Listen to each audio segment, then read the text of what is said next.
I just hope you guys are gonna subscribe and comment or something. I don't even know what generic YouTubers say.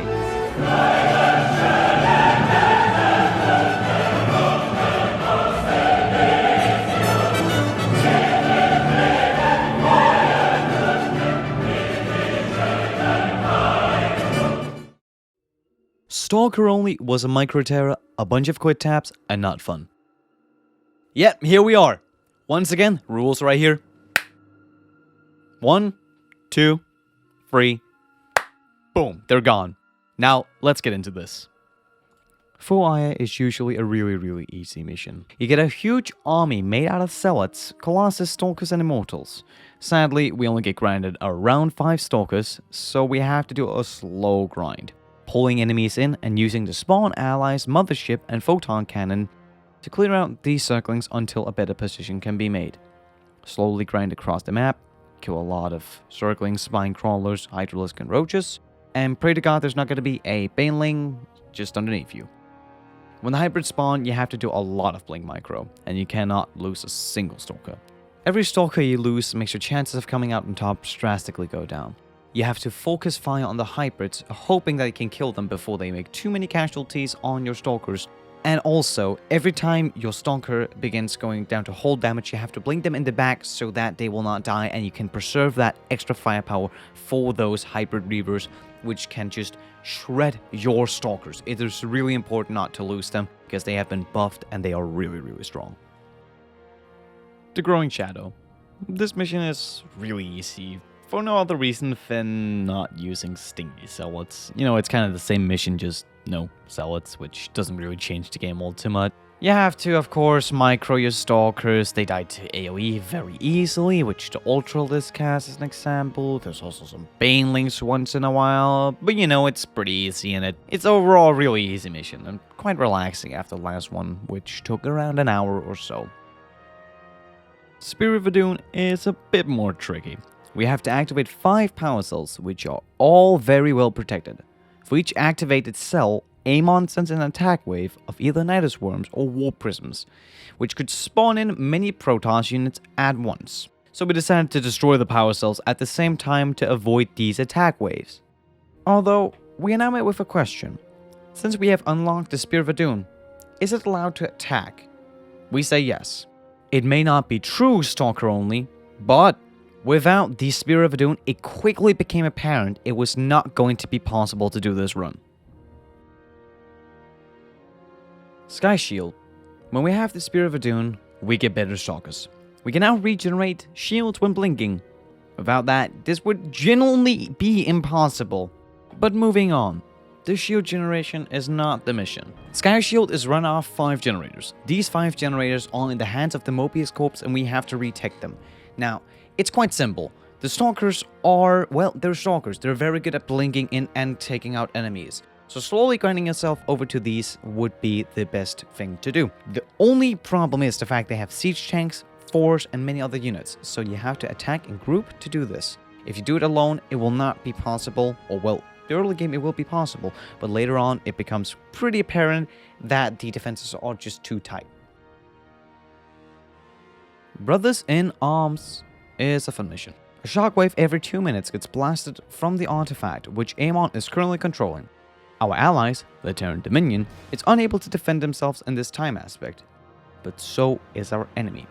We decide to barricade Jimmy Jumbo for around 20 minutes. Those 20 minutes later, and he has built an army that we can unleash the wrath upon Amon. Now, to say this is an overpowered strategy is not enough. It is very overpowered. Just look at the footage here. It's insane how many units that you can get from this. You basically just unleash the wrath here and you push up with Jimmy and, well, you have to win. There's not much more to say. Amon's reach is annoying as hell. This mission is based around stealth and speed. And the Stalker has none of that, to be 100% honest with you.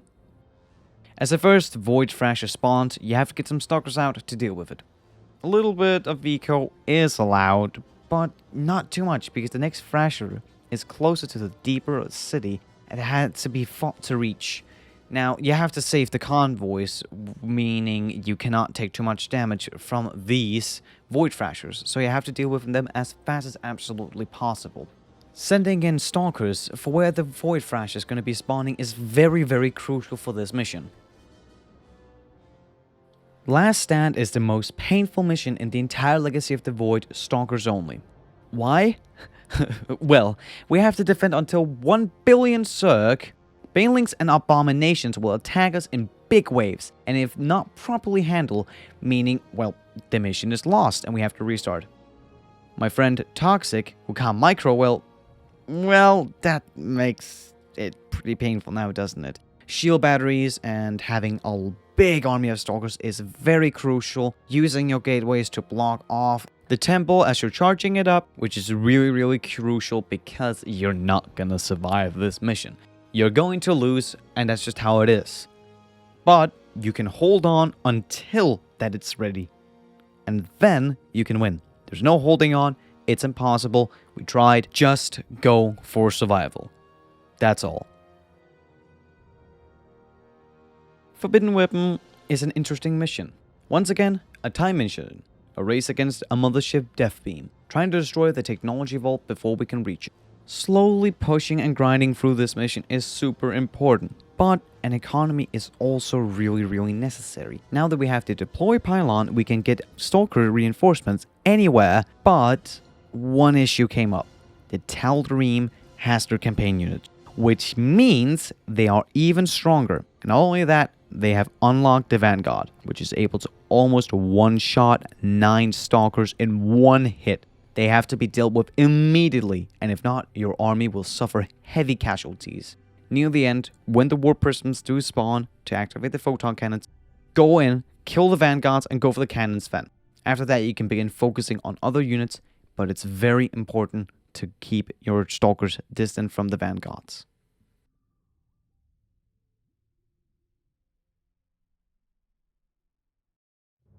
This mission is all about speed. Don't even try clearing up the locks until you're 100% certain your army can kill everything. We even got cocky and went for the bonus objective. It almost cost us the mission when we tried to do so, but we got lucky and still handled the mission.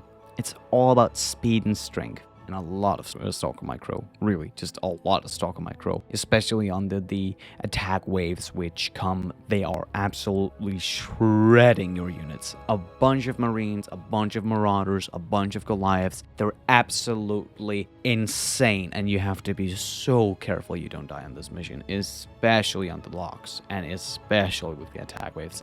It's really, really punishable.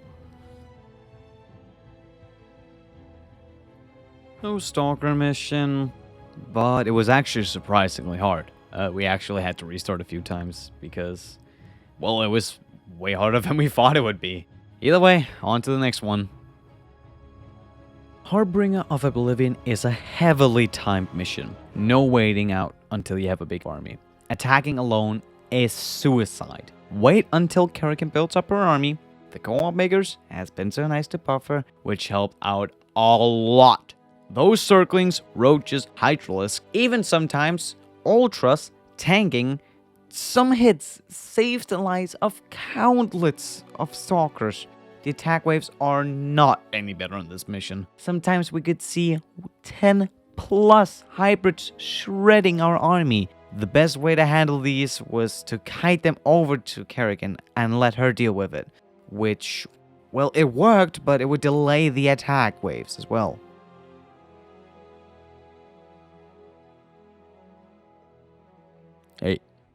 Hey kid, you want to smoke some weed?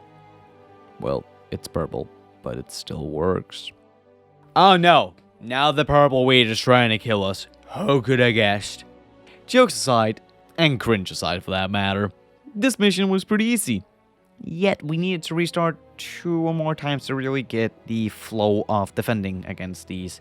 Do we even have a canonically name for these things? I'll just call them the Shadow Monsters. But the Tal'Darim themselves were a bit of a pain in the ass. But they were way easier for the hybrids, because hybrids have been buffed ridiculously hard in the co-op, as we saw in Phantoms of the Void in Circling Only. And, yeah. Telerim, easy, hybrid, absolutely pain.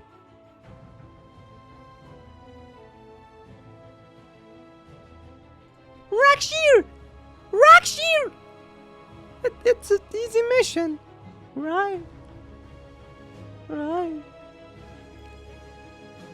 Well, yes, but it's not fun. Toxic hates this mission. Defend Alarak and help push the High Lord into the pit. Telerim units didn't hold anything back. They put every AoE unit they had against us. 8 fucking vanguards in a single attack wave. Those vanguards could kill almost our entire army in a single shot. They were so overpowered, and you could just, like, not a second look away from your stalkers without getting absolutely obliterated by those vanguards. You had to be so goddamn careful. They are insane. The defense and everything is ridiculous on this mission too. There's so many hybrids, so many bases, so many attack waves. Everything is insane. This mission has been cranked to fucking hell level. It's dumb. It's ridiculous. It was hard. Unsealing the past is extremely hard in the start. It's ridiculous. No economy can be built at all if you even wish to be close to winning this mission. All your money needs to go into Stalker army to protect the megalith. The massive Zerg army, which, you know, normally we have Colossus, which is really great. It helps you grind down a massive Zerglings army onto the map, but yeah, that's Stalker's weaknesses. Another issue comes up that we are not allowed to build up servers. And since the co-op creator has introduced them, and lurkers, this is going to be rough, because we cannot actually kill these lurkers, which are really heavily grinding down on our stalkers throughout the entire mission, and this will also be a future problem.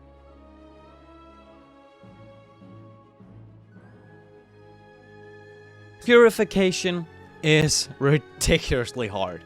Now, what you have to do is you have to defend the purifier core, which must survive. Meanwhile, you have to destroy 12 null circuits, which slowly, as you unlock them, kills the Zerg in the nearby area, which in return makes your attack waves less strong. But the thing is, these attack waves are already so strong that killing these null circuits is ridiculously hard. It's so wild how long it took to grind on this one. This was the Phantoms of the Void of Stalker.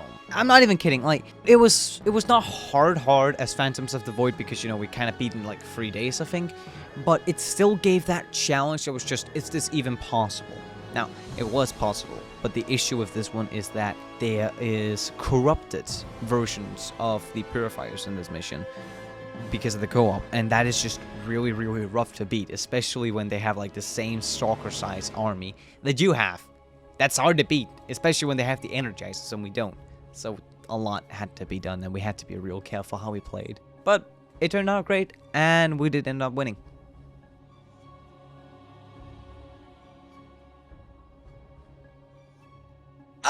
Yes! A flying mission without any flying units to defend with. And a lot of flying units attacking you. It was actually surprisingly pretty easy. Flying missions often make flying enemy waves where you have to defend that. But with Stalkers, it was pretty easy. The platform, which was your main base that you're given, can actually move to nearby mineral fields, which helped a lot. And there's also a lot of minerals just spread out down the map, which is even more useful, especially when you could just simply, keep a stalker somewhere, then later on when you unlock that part of it, you could blink over that and actually get like a lot of minerals. And since we have an ability that you can actually like suck 300 minerals with that ability, and well, you could not really specifically have a nexus there, you could just keep one stalker there and constantly use this ability. It's a ability that Karax in the co-op has, and it was really great to have. Without that, well, economy would have sucked even more. We could still have beaten it, but just to take even longer.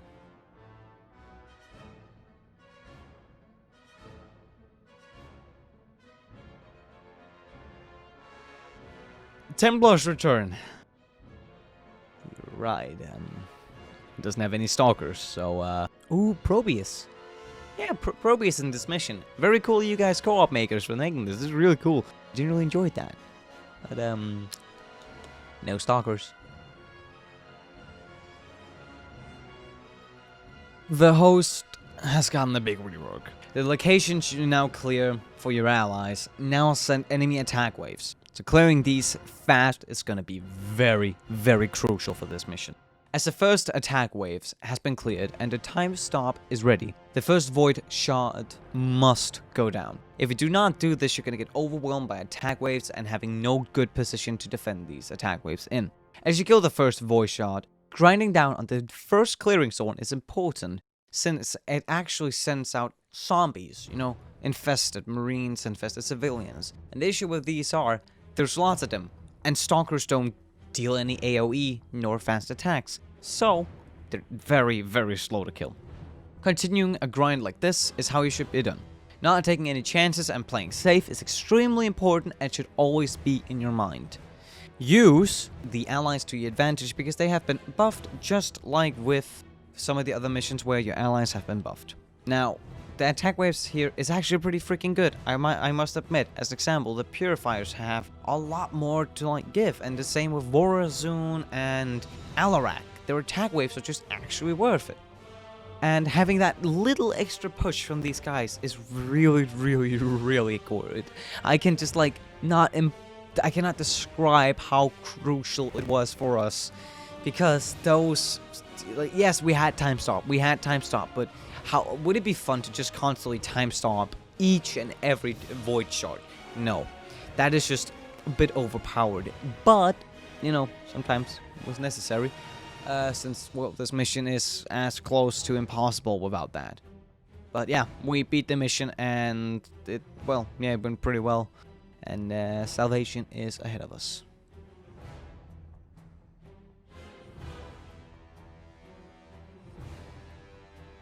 Salvation is the hardest mission in Legacy of the Void we ever faced. Zergs are in 3 directions attacking us, and our AI's defense and heroes, which normally in the campaign, well, there's an AI controlling. Well, we're now controlling it. So we couldn't just, you know, normally defend with the AI's help. So we tried without the heroes helping defending us. But that very, very, very fast ended up, well, not really working. So we actually had to use a hero. We ended up using Alarak since, well, Alarak is good. And I know that technically means we failed, but it was impossible, okay? It was genuinely impossible on Brutal like that, because the attack waves were just so rough early on that it was just not possible getting enough stalkers to do anything. Even just sort of blocking the path did not work. So we ended up using Alarak on Brutal. He was only really useful in the start, where he was really, really good. But the Protoss that Eamon has stolen from the Golden Armada really began packing a punch. They were really rough to deal with. Usually we would send Alarak out, of course, because Alarak is Alarak and Alarak is good. And that just really seemed to work. Without him, again, this would just not have been possible whatsoever. Having like 7 Immortals and 20 Dragoons on your Stalkers, that is just not something that is good for your economy, first of all. Everything was just damaging it like hell, and losing the Spear of Adun that early on, as you know, you do, is really rough. Yeah, it's really rough. I'll give you a montage real quick here of how, you know, how hard this stuff was in like the big attack waves.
But to answer the question in the start, is it possible to win StarCraft 2 Legacy of the Void co-op with Stalkers only?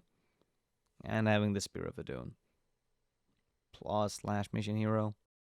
Well, yes it is!